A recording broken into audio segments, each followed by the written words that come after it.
If non-IgE mediated allergies cannot be detected on standard allergy tests, how do we know what we do know about them and that they even exist? Babies to the rescue. Today, let's go through what we have learned from babies and how it can show up differently in adults, hiding behind all sorts of gastrointestinal issues, including IBS and what you might think are merely food intolerances. In adults, it can be hard to figure out if a certain food is causing symptoms because adults are eating many different foods all the time. It can be hard to trust their history, especially if the physician thinks they don't make any sense, and if you have any doubts about their memory. In women, all sorts of symptoms might be attributed to hormones and left at that.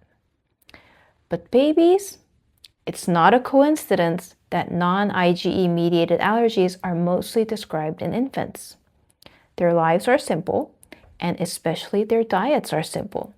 It's really a no-brainer to recognize the pattern that a new food is causing distressing symptoms, and when stopped, it stops. Even when you can't prove it with some blood or skin test, you can't deny that something is happening. The best studied among these so far is FPIES, or Food Protein-Induced Enterocolitis Syndrome. In infants, it looks like extreme vomiting and diarrhea, which sometimes leads to shock. Because of its dramatic nature, it was hard to dismiss. And among any type of illness, the more severe and acute the symptoms are, you're more likely to be noticed. And someone will finally start to take it seriously and try to treat it or study it. And even the smartest among us are all human with our pre-existing biases, and we can be blind to the things until it stares at us right in the face. Once something is established to exist and its severe forms are canonized, the more astute among us may start to notice that milder forms exist too. The more subtle and chronic the symptoms are, the harder it is to find the pattern and cause. Doesn't mean they don't exist. Also doesn't mean it's necessarily milder over one's lifetime, especially when the illness is allowed to fester without recourse over long periods of time, which is why I'm trying to shine some light on these through this channel. Other non-IgE mediated food allergies described so far include food protein-induced allergic proctocolitis, which usually presents with blood and mucus in the stool in otherwise healthy infants, and food protein-induced enteropathy is a syndrome of recurrent abdominal pain and chronic malabsorptive diarrhea, which may progress to weight loss and growth failure. Vomiting may or may not be present. You may have heard of the most common of these, celiac disease, or gluten-sensitive enteropathy. It's interesting to note that a study from Japan argued their patients were hard to categorize into these canonical descriptions of non-IgE mediated gastrointestinal food allergies and suggested instead to describe by their cluster of symptoms and severity. In light of this, we could just say non-IgE mediated allergies may present with any combination and severity of gastrointestinal symptoms. Back to FPIES, it has now been found there's a chronic form, which reveals its classic acute symptoms when the offending food is eliminated for a while and then reintroduced. When the food is being chronically consumed, it looks like random bouts of diarrhea and occasional vomiting. It has also been found there are atypical forms of FPIES where the patient also has IgE antibodies, and these people tend to take longer to outgrow their allergies. And some 40 years after being described in infants, it is finally known to exist in adults as well.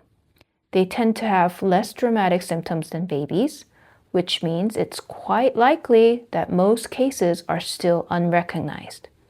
So in adults, it almost always involves abdominal pain, diarrhea, and less often vomiting. This differs from children who almost always present with vomiting and diarrhea is relatively infrequent. Adult acute cases are often less dramatic than children. In the pediatric population, up to 1/3 show positive IgE to the offending food, particularly milk. But with the scarce information we have, it seems that atypical FPIES in adults is uncommon. Lastly, adult patients are predominantly female, and seafood was the most common trigger. FPIES is the most severe and acute presenting non-IgE mediated allergy, and yet it was just recognized in adults. Other forms, especially in adults, are unrecognized. But they may not be that rare in adults. It's possible it's just greatly underdiagnosed because they are just beginning to be described and recognized, especially if you even include the cases that only show up with additional factors, like I talked about in my video on cofactors. My own experience was like that when I was constantly consuming problem foods, showing up only in combination with cofactors such as exercise. But I've seen others have reactions similar to mine. If it's really that rare, fairly unlikely odds, I'd say. So far, all these non-IgE mediated allergies are described in the gastrointestinal tract. However, I don't think this is because they only exist there. There may be a whole host of yet unknown non-IgE mediated allergies that present in other organs or systems of the body.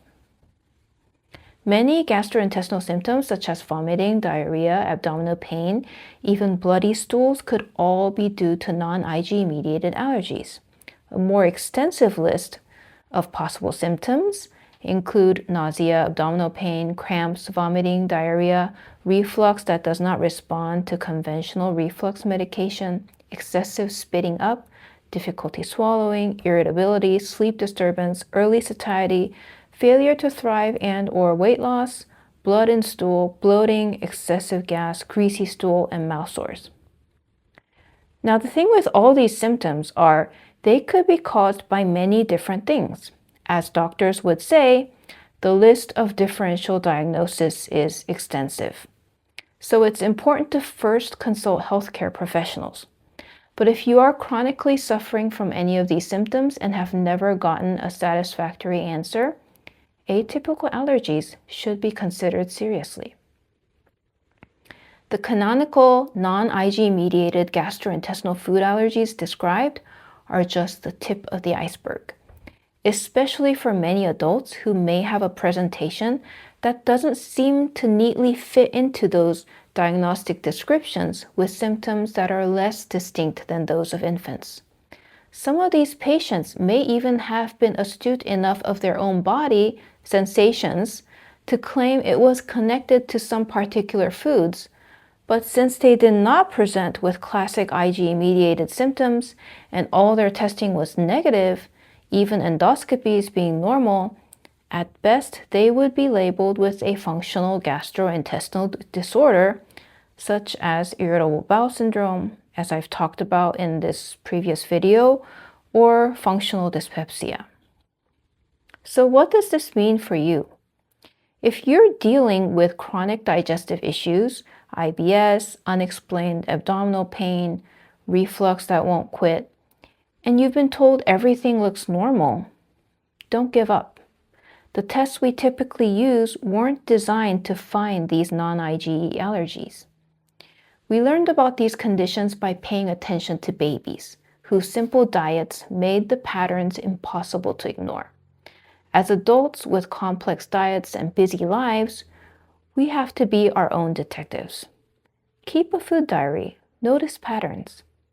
Trust your body when it's telling you something is wrong. And if you suspect food might be involved, work with a healthcare provider who takes you seriously. Sometimes the answer isn't in the test results, it's in the careful elimination and reintroduction of foods, just like we do with a baby. The science is still catching up, but your symptoms are real. And now you know, just because something doesn't show up on standard allergy tests doesn't mean it's all in your head. It might just be a type of allergy that we're only beginning to understand. If this helped you see something in a different light, let me know and share your story in the comments. Thanks for watching, and I'll see you in the next.